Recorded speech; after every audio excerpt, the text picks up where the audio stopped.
ሰላም እንዴት ናችሁ ውድ ቻናሌ ቤተሰቦች እንኳን ወደ ቻናል በሰላም መጣችሁ ወደ ቻናል ስትመጡ አዲስ ከሆናችሁ በዚህ ቻናል የተለያዩ የጤናና የውበት ጠቃሚ መረጃዎች ታገኙበታላችሁ በዛሬው ቪዲዮ እንግዲህ ይዤላችሁ የመጣሁት ለሰው ልጆች ገዳይም አዳኝም ተብሎ የሚጠራው የፍራፍሬ አይነት ነው አብዛኞቻችን ይሄን ፍራፍሬ ዝም ብለን እንመገባዋለን እንጂ ጥቅሙና ጉዳቱን በትክክል ላይ የተናናቀውምና ጥቅሞቹንና ጉዳቶቹን በዚህ ቪዲዮ የምንዳስስ ይሆናል ታዲያ እስከ ቪዲዮ ፍጻሜ በደንብ በማዳመጥ ጠቃሚ ነገሮችን እንድታገኙ ስልባ ክብሮት ጋብዛችኋለሁ ምክንያቱም አብዛኛው ሰው መጀመሪያውን ብቻ አዳምጦ ነው ይወጣ ያለው ነገር ግን ጉዳቶቹንም በደንብ ጠንቃችሁ እንድታውቁ ስንልናሳስባለን ፕሮቲን በመሰባበር ወይም በመፍጨት የምግብ መፈጨት ሂደትን ቀላል እንዲሆን ያደርጋል አናናስ በውስጡ የያዘው ቫይታሚን ሲ እና ቤታ ካሮቲን የተባለ አንቲኦክሲዳንት ሴሎችን ከጉዳት ለመጠበቅ ስር ከሰደደ ህመም የመጋለጥ እድልን ይቀንሳል አናናስ በውስጡ የያዛቸው እነዚህ አንቲኦክሲዳንቶች እና አንቲ ኢንፍላማቶሪ ባህሪ ያላቸው ኢንዛይሞች ለካንሰር የመጋለጥ እድልን ይቀንሳሉ በተለይ ደግሞ ለአንጀትና ለጡት ካንሰር በሌላ መልኩ እነዚህ በውስጡ ያሉ ንጥረ ነገሮች የአይን ጤንነትን ለመጠበቅ እንዲሁም ከእድሜ ጋር ተያይዞ ለሚመጣ የአይን ጡንቻ መዛልም ለመከላከል ይረዳሉ አናናስ ለኦራል ካንሰር ወይም የአፍ አካባቢ ካንሰር የሚባሉት የመጋለጥ እድልን በመቀነስ በተጨማሪም የድድ ጤናን ይጠብቃል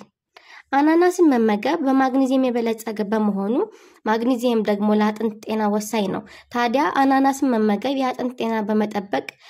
ለኦስቲዮፖሮሲስ ወይም የአጥንት መዛል ወይም ተመሳሳይ በሽታዎች ከመጋለጥ ይጠብቃል አናናስን በተከታታይ መመገብ በውስጡ ባለው የፖታሺየም ይዘት የደም ግፊትን ለመቀነስ ይረዳል በተያያዘም ለሶዲየም እጥረት የመጋለጥ እድልን አብዝቶ ይቀንሳል አናናስን አዘውትሮ መመገብ በውስጡ ባለው ቫይታሚን ሲ ይዘት ቆዳን ከጉዳት በመጠበቅ በቆዳ ላይ የሚፈጠሩ መስመሮችን በተጨማሪም የቆዳ ላይ መሸብሸቦችን እንዳይኖሩ ያደርጋል ታዲያ እነዚህን ሁሉ ጥቅሞች ካየን በኋላ በመቀጠል ይህን ፍራፍሬ መጠቀም ያለባቸው እነማን ናቸው መጠቀም የሌለባቸው እነማን ናቸው የሚለውን የምናይ ይሆናል ከላይ የጠቀስናቸው ጥቅሞች እንዳሉ ሆነው ነገር ግን በተቃራኒው አብዝቶ መመገብ ወይም ከመጠን በላይ መመገብ በተጨማሪም ሳይልጡ መመገብ ወይም ከነቆዳው መመገብ ማለት ነው በባዶ ሆድ መመገብ የመሳሰሉት ጉዳት ሊያደርሱ ይችላሉ ከነሱ መካከል የሚከተሉትን እናያለን አናናስን ከመጠን በላይ አብዝቶ መመገብ በውስጡ ባለው ብሮሜላይን በተባለ ኢንዛይም ምክንያት የሆድ ቁርጠት ወደ ታች ማለት ማጥወልወል እንዲሁም ማስታወክን ያስከትላል በአንዳንድ ሰዎች ላይ አናናስ ያለው አሲዲቲ ባህሪ የማቃጠል እንዲሁም የጨጓራ አይነት ስሜት የመሰማት ሁኔታን ይጨምራል ብዙ ባይሆንም በአንዳንድ ሰዎች ላይ የወር አበባ መዛባትን የጥርስ ህመም ችግርን ያመጣል በመሆኑም ጥቅሙን በተገቢ መንገድ ለማግኘት በየቀኑ ከመመገብ የተሻለ የሚሆነው በሳምንት